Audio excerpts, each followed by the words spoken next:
Assalamu Alaikum.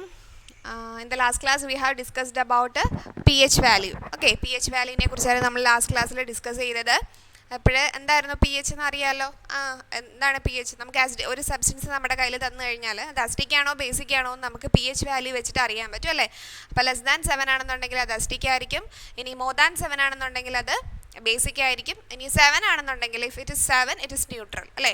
വാട്ടറിനെ നമ്മൾ പറഞ്ഞു, water എന്ന് പറയുന്നത് എന്താണ്? വാട്ടർ എന്ന് പറഞ്ഞാൽ അത് ആസിഡിക്കും അല്ല ബേസിക്കും അല്ല, അത് ന്യൂട്രൽ ആണ്. ന്യൂട്രൽ മീൻസ് അവിടെ അതിൻ്റെ നമ്മൾ വാട്ടറിൻ്റെ നമ്മൾ പി എച്ച് വാല്യൂ എടുക്കുകയാണെന്നുണ്ടെങ്കിൽ അത് 7 ആണ്. So it is A neutral solution. അപ്പോൾ അതെന്ന് പറയുന്നത് ന്യൂട്രലാണ്. എന്താണ് അപ്പോൾ വാട്ടർ എന്ന് പറയുന്നത് എന്താണ്? ന്യൂട്രൽ ആണ് അല്ലേ. കഴിഞ്ഞ ക്ലാസ്സിൽ നമ്മൾ നന്നായിട്ട് ഡിസ്കസ് ചെയ്തതാണത്. ആൻഡ് പിന്നെ നമ്മൾ പി എച്ച് സ്കെയിലിനെ കുറിച്ച് ലാസ്റ്റ് പറഞ്ഞിരുന്നു. പി എച്ച് സ്കെയിൽ മിസ് വരച്ച് കാണിച്ചു തന്നു അല്ലേ. അപ്പോൾ 7 അങ്ങോട്ടുള്ളത് ഇപ്പോൾ നമുക്ക് പി എച്ച് വാല്യൂ 7നേക്കാളും കുറവാണ് കിട്ടുന്നതെന്നുണ്ടെങ്കിൽ അത് ഇൻഡിക്കേറ്റ് ചെയ്യുന്ന ഏതായിരിക്കും? It indicates the presence of acid there. And if it is 7 it is neutral in nature and it is more than 7 it is basic in nature. അപ്പോൾ അതിൻ്റെ ആ സ്കെയിൽ മിസ് വരച്ച് കാണിച്ചതാണ്. Okay, then പിന്നെ നമ്മൾ ഈ ഒരു P H values R difference P H values of different solution can be found out and compared. അപ്പോൾ ഓരോന്നിനും ഓരോ കളറായിരിക്കും അതിൻ്റെ. അപ്പോഴും നമ്മൾ ഈ ഒരു P H paper P H values and colours ഉണ്ട്. ഓരോ ഇപ്പം നമ്മളിപ്പം ഏതെങ്കിലും ഒരു സൊല്യൂഷനിൽ എന്തെങ്കിലും നമ്മളിപ്പോൾ ഒരു സാധനം നമ്മുടെ കയ്യിൽ തന്നേക്കുന്നു, ഏതെങ്കിലും ഒരു സൊല്യൂഷൻ തന്നേക്കുന്നു. അപ്പോൾ അതിൻ്റെ പി എച്ച് വാല്യൂ നമ്മൾ പി എച്ച് പേപ്പർ വെച്ചിട്ടാണ് നമ്മൾ കണ്ടുപിടിക്കാൻ ശ്രമിക്കുന്നതെന്നുണ്ടെങ്കിൽ ആ പി എച്ച് ഓരോ ഇപ്പോൾ നമുക്കൊരു പി എച്ച് വാല്യൂ കിട്ടുമല്ലോ. ഇപ്പോൾ ഒരു 5 അല്ലെങ്കിൽ 3, 4, 5 അങ്ങനെ ഒരു പി എച്ച് വാല്യൂ കിട്ടുമല്ലോ. അപ്പം ആ കിട്ടുന്ന വാല്യൂ ഉണ്ടല്ലോ അതിന് അപ്പോൾ അതിൻ്റെ നിങ്ങളുടെ ടെക്സ്റ്റിനകത്ത് അതിൻ്റെ ഒരു പിക്ചർ കൊടുത്തിട്ടുണ്ട്. P H values and colours എന്ന് പറഞ്ഞ ഫിഗർ 5.5 അതിൽ കണ്ടല്ലോ നിങ്ങൾ. ഓരോ വാല്യൂസിന് ഓരോ കളേഴ്സാണുള്ളത്. അപ്പോൾ ആ ഒരു കളറും ആ വാല്യൂയും വെച്ചിട്ട് നമുക്ക് എന്ത് ചെയ്യാൻ പറ്റും? അത് ഏത് നേച്ചറാണ് അതിനുള്ളതെന്ന് മനസ്സിലാക്കാനായിട്ട് പറ്റും. ഇപ്പോൾ നമുക്കൊരു ഇതാണ്ട് ഇപ്പോൾ ഒരു റെഡ് ആണ് എന്നുണ്ടെങ്കിൽ പി എച്ച് വാല്യൂ 1 വന്നു കഴിഞ്ഞാൽ അത് റെഡ് ആണ്. അപ്പോൾ റെഡ് എന്താണ് ഇൻഡിക്കേറ്റ് ചെയ്യുന്നതെന്നുള്ളത് അതിൽ നിന്ന് നമുക്ക് അറിയാൻ പറ്റും. ഓക്കെ, അപ്പോൾ നിങ്ങളുടെ ടേബിൾ അതുമായിട്ട് ബന്ധപ്പെട്ട് അതിനകത്ത് വലിയ കാര്യമൊന്നുമില്ല. അപ്പോൾ നിങ്ങൾ നോക്കിയാൽ മതി. പി എച്ച് പേപ്പറിൽ ഓരോ കളേഴ്സ് ഉണ്ട്, അല്ലെങ്കിൽ ആ കളേഴ്സിന് എന്താണ് കളേഴ്സുമായിട്ട് ബന്ധപ്പെട്ട് നമ്പേഴ്സ് ഉണ്ട്. അപ്പോൾ നമ്പർ വെച്ചിട്ടാണ് നമ്മളത് ആസിഡിക് ആണോ, ഇപ്പോൾ 1 വരുമ്പോൾ എന്താണ്, 2 വരുമ്പോൾ എന്താണെന്ന് ആ പി എച്ച് പേപ്പർ നോക്കുമ്പോൾ നമുക്ക് മനസ്സിലാവും. അപ്പോൾ അത് വെച്ചിട്ടാണ് നമ്മൾ ആസിഡിക് നേച്ചറാണോ ബേസിക് നേച്ചറാണോ എന്നുള്ളത് മനസ്സിലാക്കുന്നത്. ഓക്കെ, അപ്പം നിങ്ങളുടെ ടെക്സ്റ്റിനകത്തൊരു ടേബിളുണ്ട്, ടേബിൾ 5.5. സോ നമുക്ക് വിനെഗർ ആണെന്നുണ്ടെങ്കിൽ വിനെഗർ നമ്മളെടുത്ത് ടെസ്റ്റ് ചെയ്യുന്നു. അപ്പോൾ നിങ്ങളത് ഫില്ല് ചെയ്യുക, ടേബിൾ 5.5. ഓക്കെ, അപ്പം അത് ഫില്ല് ചെയ്യുക. വിനെഗർ ആണെന്നുണ്ടെങ്കിൽ പി എച്ച് പേപ്പറിൽ ഒരു കളർ എന്ന് പറയുന്നത് ഓറഞ്ച് കളറായിരിക്കും. ഓക്കെ, ഓറഞ്ച് കളറാണ്. അതിൻ്റെ പി എച്ച് വാല്യൂ എന്ന് പറയുന്നത് 2.2 എന്നാൽ നിങ്ങൾക്ക് അറിയാമല്ലോ എന്തായിരിക്കും? അത് ആസിഡിക് ആയിരിക്കും അല്ലേ, ആസിഡ് ആയിരിക്കും. ദെൻ ഓരോന്നിൻ്റെ ഉണ്ട് ലൈം വാട്ടർ. നിങ്ങളുടെ കയ്യിൽ അതിൻ്റെ ഗൈഡൊക്കെ ഉണ്ടല്ലോ, അപ്പോൾ അത് നോക്കിയിട്ട് നിങ്ങൾ ഫില്ല് ചെയ്താൽ മതി. അത് നമുക്ക് ടെസ്റ്റ് ചെയ്യാൻ നമ്മുടെ പി എച്ച് പേപ്പറില്ല. അപ്പോൾ നിങ്ങൾ നോക്കുക ലൈം വാട്ടർ എന്ന് പറയുമ്പം അതിൻ്റെ കളർ വരുന്ന ബ്ലൂ ആണ്. ബ്ലൂ വരുമ്പം അതിൻ്റെ പി എച്ച് വാല്യൂ 12.3 ആണ് വരുന്നത്. നിങ്ങളിത് ബൈ ഹാർട്ടൊന്നും ചെയ്യേണ്ട, ജസ്റ്റ് മനസ്സിലാക്കിയിരിക്കാൻ വേണ്ടിയിട്ട് നിങ്ങൾക്ക് ഒരു ടേബിൾ കൊടുത്തുന്നേ ഉള്ളൂ. അല്ലാതെ ഓരോന്നിൻ്റെയും പി എച്ച് വാല്യൂ ഒന്നും കാണാതൊന്നും പഠിക്കേണ്ട. ഓക്കെ, അപ്പോൾ അങ്ങനെയുള്ള ടെൻഷൻസ് ഒന്നും വേണ്ട. അപ്പോൾ എന്താണ് പി എച്ച് എന്ന് അറിഞ്ഞിരിക്കുക, അത്രേ ഉള്ളൂ. ഓക്കെ, ദെൻ അപ്പോൾ എങ്ങനെയൊക്കെ നമുക്ക് പി എച്ച് ടെസ്റ്റ് ചെയ്യാം? പി എച്ച് പേപ്പർ ഉപയോഗിച്ച് through how we can test P H value through P H paper. പിന്നെന്തായിരുന്നു? പി എച്ച് മീറ്റർ, ദെൻ എന്തായിരുന്നു? P H solution. അങ്ങനെ 3 രീതിയിൽ നമുക്ക് പി എച്ച് ടെസ്റ്റ് ചെയ്യാനായിട്ട് പറ്റും. ഓക്കെ, ദെൻ ഇപ്പോൾ ഡൈലൂട്ട് ഹൈഡ്രോക്ലോറിക് ആസിഡ് ആണെങ്കിൽ അതിൻ്റെ പി എച്ച് അതിൻ്റെ കളർ വരുന്ന യെല്ലോയിഷ് ഓറഞ്ച് കളറാണ്. അപ്പോൾ അത് 3.5 ആണ് അതിൻ്റെ വാല്യൂ, ആസിഡാണ്. അങ്ങനെ വാല്യൂ വെച്ചിട്ട് നിങ്ങൾക്ക് അറിയാൻ പറ്റുമല്ലോ. ലെസ് ദാൻ 7 വരുന്നതാണെന്നുണ്ടെങ്കിൽ എന്തായിരിക്കും? അത് ആസിഡ് ആയിരിക്കും. ഇനി മോർ ദാൻ 7 ആണെന്നുണ്ടെങ്കിൽ അത് ബേസിക് ആയിരിക്കും. അപ്പോൾ അങ്ങനെ ഒരു വാല്യൂ കിട്ടിക്കഴിയുമ്പോൾ നിങ്ങൾക്ക് മനസ്സിലാവുമല്ലോ അത് ആസിഡിക് ആണോ ബേസിക് ആണോ എന്ന്. You have to understand that thing. Okay, so then P H meter ഉണ്ട്. പി എച്ച് മീറ്റർ എന്ന് പറയുന്നത് എന്താണ്? നമ്മൾ പി എച്ച് ടെസ്റ്റ് ചെയ്യാൻ വേണ്ടി ഉപയോഗിക്കുന്ന മറ്റൊരു ഡിവൈസാണ് പി എച്ച് മീറ്റർ എന്ന് പറയുന്നത്. P H metre is A device used for the determination of P H of aqueous solutions. അപ്പോൾ പി എച്ച് മീറ്റർ എന്തിനാണ് നമ്മൾ ഉപയോഗിക്കുന്നത്? അക്വസ് സൊല്യൂഷൻസ്, അതായത് സൊല്യൂഷൻസിൻ്റെ അല്ലെങ്കിൽ വാട്ടർ സൊല്യൂഷൻസ് എന്ന് പറഞ്ഞാൽ നിങ്ങൾക്ക് എന്താണെന്ന് അറിയാമല്ലോ. അപ്പോൾ സൊല്യൂഷൻസിൻ്റെ പി എച്ച് ടെസ്റ്റ് ചെയ്യാൻ വേണ്ടി, അക്വസ് സൊല്യൂഷൻസിൻ്റെ പി എച്ച് ടെസ്റ്റ് ചെയ്യാൻ വേണ്ടിയിട്ടാണ് നമ്മൾ എന്ത് ചെയ്യുന്നത്? പി എച്ച് മീറ്റർ യൂസ് ചെയ്യുന്നത്. അപ്പം പി എച്ച് മീറ്റർ എന്ന് പറയുമ്പം P H meter measures the voltage between 2 electrodes and converts into equivalent pH value. അപ്പം 2 ഇലക്ട്രോഡ്സ് തമ്മിലുള്ള ആ ഒരു പി എച്ചിൻ്റെ ഡിഫറൻസ് നമുക്ക് ഇതിൽ നിന്ന് മനസ്സിലാക്കാനായിട്ട് പറ്റും. ഓക്കെ, എന്താണ് a P H meter measures the voltage between 2 electrodes. 2 electrodes തമ്മിലുള്ള ആ ഒരു വോൾട്ടേജ് ഒക്കെ നമുക്ക് മനസ്സിലാക്കാൻ വേണ്ടിയിട്ട് നമ്മൾ പി എച്ച് യൂസ് ചെയ്യുന്നുണ്ട്. ദെൻ ഇതിനകത്തൊരു പ്രോബ് എന്ന് പറയുന്നൊരു പാർട്ടുണ്ട്. Okay, probe. ആ പി എച്ച് മീറ്ററിൻ്റെ ഇത് എടുത്തു വെച്ച് നോക്കിയാൽ അതിൽ അപ്പോൾ അതിനകത്ത് പ്രോബ് എന്ന് പറയുന്നൊരു പാർട്ടുണ്ട്. Important parts of the equipment. Okay, അതിൻ്റെ ഒരു പ്രോബ് എന്ന് പറയുന്ന പാർട്ടുണ്ട്. പിന്നെ ഒരു സെൻസർ ഉണ്ട് ഇതിനകത്ത്. അപ്പോൾ ഇതൊക്കെയാണ് ഈ ഒരു നമ്മൾ പി എച്ച് മെഷർ ചെയ്യുന്ന ഈ പ്രോബ്. കണ്ടോ, നിങ്ങൾക്ക് ആ ഇതിൽ കാണാൻ പറ്റും ടെക്സ്റ്റിൽ. നിങ്ങൾ പി എച്ച് മീറ്റർ എന്താണെന്നത് വായിച്ചു നോക്കിയാൽ മതി. എക്സാം പോയിന്റ് ഓഫ് വ്യൂവിൽ അത്ര ഇമ്പോർട്ടൻ്റ് അല്ല എങ്കിലും മനസ്സിലാക്കിയിരിക്കുക. ഓക്കെ, അപ്പോൾ പി എച്ച് മീറ്റർ എന്ന് പറയുമ്പോൾ അതിനൊരു പ്രോബ് ഉണ്ട്. ആ പ്രോബ് സൊല്യൂഷനിലേക്ക് എന്ത് ചെയ്യുക, അതിൻ്റെ അറ്റത്തായിട്ടൊരു പ്രോബ് ഉണ്ട്. അത് സൊല്യൂഷനിലേക്ക് നമ്മൾ ഡിപ്പ് ചെയ്ത് വെച്ചിട്ടാണ് അതിൻ്റെ പി എച്ച് മനസ്സിലാക്കുന്നത്. ഓക്കെ, നിങ്ങൾക്ക് മനസ്സിലാക്കാനായിട്ട് മിസ് ഒന്ന് പറഞ്ഞുതരാം. ഇപ്പോൾ ഇതൊരു പി എച്ച് ഒരു സൊല്യൂഷനാണ്, നമ്മൾ എടുത്തേക്കുന്ന സൊല്യൂഷൻ ആണെന്നുണ്ടെങ്കിൽ അപ്പോൾ ഈ പി എച്ച് മീറ്ററിൻ്റെ ഡിവൈസ് നിങ്ങൾ കണ്ടല്ലോ, അതിന് പ്രോബ് എന്ന് പറയുന്നൊരു പാർട്ടുണ്ട്. ആ പ്രോബ് എന്ന് പറയുന്ന പാർട്ട് ഈ സൊല്യൂഷനിൽ ഡിപ്പ് ചെയ്ത് വെച്ചിട്ടാണ് നമ്മൾ എന്ത് മെഷർ ചെയ്യുന്നത്, പി എച്ച് മെഷർ ചെയ്യുന്നത്. ഓക്കെ, അപ്പോൾ പി എച്ച് അക്യൂസ് സൊല്യൂഷൻസിൻ്റെ പി എച്ച് മെഷർ ചെയ്യാനാണ് we used P H meter for to measure the P H of aqueous solutions. Aqueous സൊല്യൂഷൻസിൻ്റെ പി എച്ച് മെഷർ ചെയ്യാൻ വേണ്ടിയിട്ടാണ് നമ്മൾ പി എച്ച് മീറ്റർ യൂസ് ചെയ്യുന്നത്. Okay, then നമ്മൾ അന്ന് പറഞ്ഞതാണ് അഗ്രികൾച്ചറൽ ഫീൽഡിൽ നമ്മൾ പി എച്ച് വാല്യൂ ടെസ്റ്റ് ചെയ്യാറുണ്ട്. അതായത് ഫീൽഡിൻ്റെയൊക്കെ നമ്മൾ ഏതെങ്കിലും ഒരു ക്രോപ്പ് കൃഷി ചെയ്യുന്നതിന് മുമ്പ് നമ്മൾ പറഞ്ഞില്ലേ, പല ടൈപ്സ് ക്രോപ്സ് അല്ലെങ്കിൽ പല സോയിലിൽ നമ്മൾ പല ടൈപ്സ് ക്രോപ്സ് ആയിരിക്കും കൃഷി ചെയ്യുന്നത് അല്ലേ. ഇപ്പോൾ നമ്മൾ എന്താണ് ഓരോ ടൈപ്പ് ക്രോപ്സിനും ഡിഫറെൻ്റ് ആയിട്ടുള്ള ഒരു സോയിൽ കണ്ടീഷനാണ് വേണ്ടത്. അപ്പോൾ നമ്മൾ പി എച്ച് ടെസ്റ്റ് ചെയ്ത് കഴിഞ്ഞാൽ, പി എച്ച് ടെസ്റ്റ് ചെയ്യുന്നത് എന്തിനാണ്, നമ്മൾ കൾട്ടിവേറ്റ് ചെയ്യാൻ പോകുന്ന അല്ലെങ്കിൽ നമ്മൾ എന്താണ് കൃഷി ചെയ്യാൻ ഉദ്ദേശിക്കുന്ന ആ ഒരു ഫീൽഡ് അസിഡിക് ആണോ ബേസിക് ആണോ. We have to understand the field is acidic or basic. Acidic ആണോ ബേസിക് ആണോ എന്ന് നമുക്ക് മനസ്സിലാക്കാനായിട്ട് സാധിക്കും.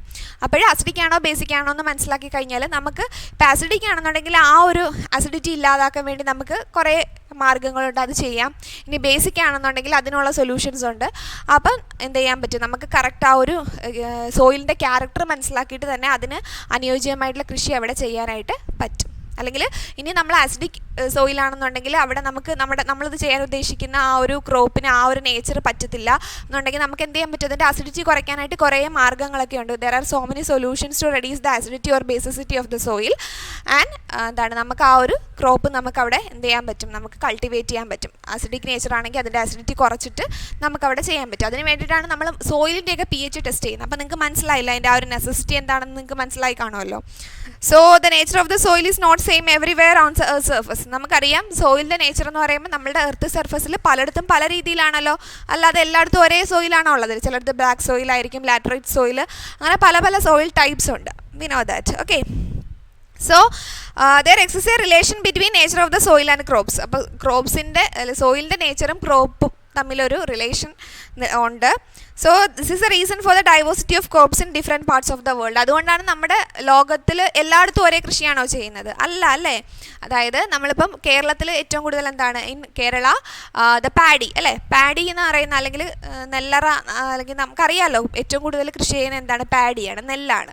അപ്പോൾ നമ്മളിപ്പോൾ കാശ്മീരിലോട്ട് പോകുന്നു. അപ്പോൾ കാശ്മീരിൽ നെല്ലാണോ ഏറ്റവും കൂടുതൽ കൃഷി ചെയ്യുന്നത്? അല്ല. അവിടെ എന്ന് പറയുമ്പോൾ എന്തായിരിക്കും, there is difference condition, there is different climate അല്ലേ. ക്ലൈമറ്റ് എന്ന് പറയുന്നത് ഡിഫറെൻ്റ് ആണ്.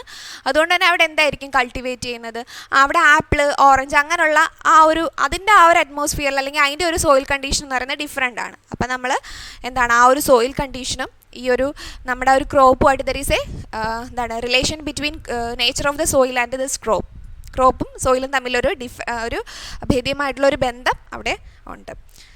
So the weather, particular place, the availability of water and nature of the soil are the factors that influence the growth of the crop. അതായത് ഒരു ക്രോപ്പിൻ്റെ ഗ്രോത്തിനെ affect ചെയ്യുന്ന ഒരുപാട് factors ഉണ്ട്. നമ്മുടെ ക്ലൈമാറ്റിക് കണ്ടീഷൻസ്, സോയിലിൻ്റെ നേച്ചർ, അങ്ങനെ ഒരുപാട് ഫാക്ടേഴ്സ് അതിൽ ഉണ്ട്. Okay, so usually soil showing have P H the range 6.5 to 7.2 is suitable for majority of crops. അതായത് നമ്മൾ പി എച്ച് ടെസ്റ്റ് ചെയ്ത് കഴിയുമ്പോൾ 7.2നും അതുപോലെ തന്നെ എന്താണ് 6.5ഉം 6.5 to 7.2 ആ ഒരു റേഞ്ചിനിടയ്ക്കായിരിക്കും മിക്കവാറും എല്ലാ ക്രോപ്സിനും ഈ ഒരു റേഞ്ചിനിടയ്ക്ക് വരുന്നതാണ് നല്ലത്. മിക്കവാറും മെജോറിറ്റി ക്രോപ്സിനും ഈ ഒരു റേഞ്ച് ആണെന്നുണ്ടെങ്കിൽ അത് എന്താണ് സ്യൂട്ടബിൾ ആണ്. This P H value suitable for majority of the crops. And A P H of 7 to 8 is suitable for crops like carrot, cabbage etcetera. ഇനി 7 to 8 ആണ് നമ്മൾ ടെസ്റ്റ് ചെയ്യുമ്പം പി എച്ച് 7 to 8 ആണെന്നുണ്ടെങ്കിൽ അത് നമ്മുടെ ക്യാബേജ് പോലുള്ള ക്രോപ്സിന് അല്ലെങ്കിൽ ക്യാബേജ്, ദെൻ ക്യാരറ്റ്, അതിനൊക്കെ എന്താണ് ഈ ഒരു പി എച്ച്, ക്യാബേജ്, ക്യാരറ്റ് അതിനൊക്കെ എന്താണ് ഈ ഒരു പി എച്ച് എന്ന് പറയുന്നത് suitable ആണ്. Okay, this pH is suitable for the crops like cabbage and carrot. Okay. Soil pH value is about 5 is suitable for crops like potato. അപ്പോൾ P H value 5 ആണെന്നുണ്ടെങ്കിൽ അത് പൊട്ടാറ്റോ എന്ന് പറയുന്ന ആ ഒരു ക്രോപ്പിന് വളരെ സ്യൂട്ടബിൾ ആണ്. So P H value 5 is suitable for the crop potato. പൊട്ടാറ്റോയ്ക്ക് ഈ ഒരു പി എച്ച് വാല്യൂ 5 എന്ന് പറയുന്നത് എന്താണ്, വളരെ സ്യൂട്ടബിൾ ആണ്. ഓക്കെ, അപ്പം നമുക്ക് എന്താ, അപ്പം നമ്മൾ പി എച്ച് വാല്യൂയും ആ ഒരു സോയിലിൻ്റെ നേച്ചർ അല്ലെങ്കിൽ the nature of the soil and the type of crop is related. Okay, അപ്പോൾ നമ്മൾ P H value, if the P H value 6.5 to 7.2 is suitable for majority of the crops, and the pH value, if the pH value is 7 to 8, it is suitable for the crops like cabbage and carrot. Then if the pH value is 7, it is suitable for potato. അപ്പം 7 ആണെന്നുണ്ടെങ്കിൽ അത് പൊട്ടാറ്റോയ്ക്ക് ആയിരിക്കും ഏറ്റവും കൂടുതൽ suitable ആയിട്ട് വരുന്നത്. Okay, അപ്പോൾ P H value എന്തിനാണ് ടെസ്റ്റ് ചെയ്യുന്നതെന്ന് നിങ്ങൾക്ക് മനസ്സിലായല്ലോ. അപ്പോൾ പി എച്ച് വാല്യൂ ടെസ്റ്റ് ചെയ്ത് കഴിഞ്ഞാൽ നമുക്ക് മനസ്സിലാവും അവിടെ ഏതൊക്കെ ക്രോപ്പ് അല്ലെങ്കിൽ എന്തൊക്കെയാണെന്നുള്ളത് നമുക്ക് അത് മനസ്സിലാക്കാനായിട്ട് സാധിക്കും. ഓക്കെ, അപ്പോൾ നമ്മൾ എന്ത് ചെയ്യുന്നു, അപ്പോൾ പി എച്ച് വാല്യൂ ടെസ്റ്റ് ചെയ്യുക എന്ന് പറയുന്നത് വളരെ ഫാമിങ്ങിൻ്റെ കേസിൽ വളരെ ഇമ്പോർട്ടൻ്റ് ആണ്. In the case of farming, the P H value of the soil has very important. So soil has in the case of important role. A particular pH range is required for the healthy growth in the certain crops. അപ്പോൾ ഒരു particular P H value ഉണ്ടായിരിക്കണം. നമ്മൾ പറഞ്ഞു കഴിഞ്ഞാൽ ഏതൊക്കെ P H value ആണെന്നുള്ളത് പറഞ്ഞു കഴിഞ്ഞു. സോ അസിഡിക് നേച്ചർ ആണോ ബേസിക് നേച്ചർ ആണോ, through the testing of this P H we can understand the soil is acidic or basic. Acidic ആണോ ബേസിക് ആണോ എന്ന് നമുക്ക് മനസ്സിലാക്കാനായിട്ട് പറ്റുന്നുണ്ട്. അപ്പോൾ അതൊക്കെ എന്താണ് നമുക്ക്, അപ്പം നമ്മൾ നിങ്ങളിപ്പം വിചാരിക്കുക എങ്ങനെയായിരിക്കും പി എച്ച് ടെസ്റ്റ് ചെയ്യുന്നതെന്ന്. അപ്പം നമ്മൾ സാമ്പിൾ കളക്ട് ചെയ്യുക, സോയിലിൻ്റെ സാമ്പിൾ കളക്ട് ചെയ്തിട്ട് the sample is mixed and water is added to get a solution. അപ്പോൾ ഇതിനെ സൊല്യൂഷൻ ആക്കിയിട്ടാണ് നമ്മൾ എന്ത് ചെയ്യുന്നത്, we make the solution of the soil and test it. നമ്മൾ അതിനെ ആ സൊല്യൂഷനെ നമ്മൾ എന്താക്കി, ആ ഒരു സോയിലിനെ നമ്മൾ ഇറ്റ് ബിക്കംസ് ടു സൊല്യൂഷൻ, അല്ലെങ്കിൽ അതിനെ എന്താക്കി തീർക്കുന്നു, നമ്മൾ ഒരു സൊല്യൂഷനാക്കി മാറ്റിയിട്ടാണ്. വാട്ടർ നമ്മൾ സോയിൽ എടുത്തിട്ട് വാട്ടർ ആഡ് ചെയ്യും, വാട്ടർ ആഡ് ചെയ്തിട്ട് അതിനെ എന്താക്കി മാറ്റുന്നു, ആ ഒരു സൊല്യൂഷനാക്കി കൺവേർട്ട് ചെയ്യുന്നു. അതിനുശേഷമാണ് നമ്മൾ after that we will test the P H നമ്മൾ അതിനുശേഷമാണ് എന്ത് ചെയ്യുന്നത്, ടെസ്റ്റ് ചെയ്യുന്നത്. Okay, so the pH value of the solution is found out to be determine the pH value of the soil. അപ്പോൾ പി എച്ച് വാല്യൂ കിട്ടിക്കഴിഞ്ഞാൽ എന്ത് type സോയിലാണെന്ന് നമുക്ക് മനസ്സിലാക്കാനായിട്ട് പറ്റും. Okay, so then salt. അപ്പം നമ്മൾ നെക്സ്റ്റ് ആയിട്ട് we are going to learn about the സോൾട്ടിനെ കുറിച്ചാണ് പഠിച്ചത്. So we have detailed learn about the neutralisation reaction. So what is neutralisation reaction? എന്താണ് ന്യൂട്രലൈസേഷൻ റിയാക്ഷൻ എന്ന് പറയുന്നത്? When acid and alkali combines together there requires the neutralisation reaction. അപ്പോൾ ആസിഡും ആൽക്കലിയും തമ്മിൽ പ്രവർത്തിച്ചു കഴിഞ്ഞാൽ അവിടെ എന്താ നടക്കുന്നത്, ന്യൂട്രലൈസേഷൻ റിയാക്ഷൻ അല്ലേ. As a result of this neutralisation reaction there forms the salt, water and heat. So as a result of neutralization, which are the products there? What are the products there? ഏതൊക്കെ products ആണ്? There forms salt, water, then heat അല്ലേ. നമ്മൾ heat എന്ന് പറയുമ്പോൾ ഒരു അവിടെ എന്ത് ചെയ്യുന്നു, ഹീറ്റ് ഉണ്ടാവുന്നു. പ്രോഡക്റ്റ് അല്ല, ഹീറ്റ് ലിബറേറ്റ് ചെയ്യുന്നു നമ്മൾ പഠിച്ചു അല്ലേ. അപ്പം നമ്മൾ പഠിക്കാൻ പോകുന്ന സോൾട്ടിനെ കുറിച്ചാണ്. So as a result of neutralisation reaction there forms a salt form ചെയ്യുന്നു എന്ന് നമുക്കറിയാം.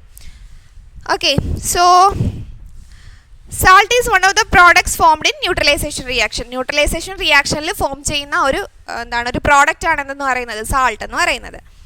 When an acid reacts with alkali to the other product of neutralization is water. നമുക്കറിയാം ആസിഡും ആൽക്കലിയും തമ്മിൽ കമ്പൈൻ ചെയ്യുമ്പോൾ അവിടെ സോൾട്ട് ഫോം ചെയ്യുന്നതോട് along with the salt water is also formed. സോൾട്ടിനോടൊപ്പം തന്നെ എന്ത് ഫോം ചെയ്യുന്നു, വാട്ടറും ഫോം ചെയ്യുന്നു. ഓക്കെ അല്ലേ. സോ നമുക്കറിയേണ്ട എങ്ങനെ എഴുതാം, നമുക്ക് acid plus alkali gives salt plus water. അപ്പം ആസിഡും ആൽക്കലിയും തമ്മിൽ കമ്പൈൻ ചെയ്യുമ്പോൾ അവിടെ സോൾട്ടും വാട്ടറും എന്ത് ചെയ്യുന്നു, ഫോം ചെയ്യുന്നു. ഓക്കെ, നമുക്കതറിയാമല്ലോ.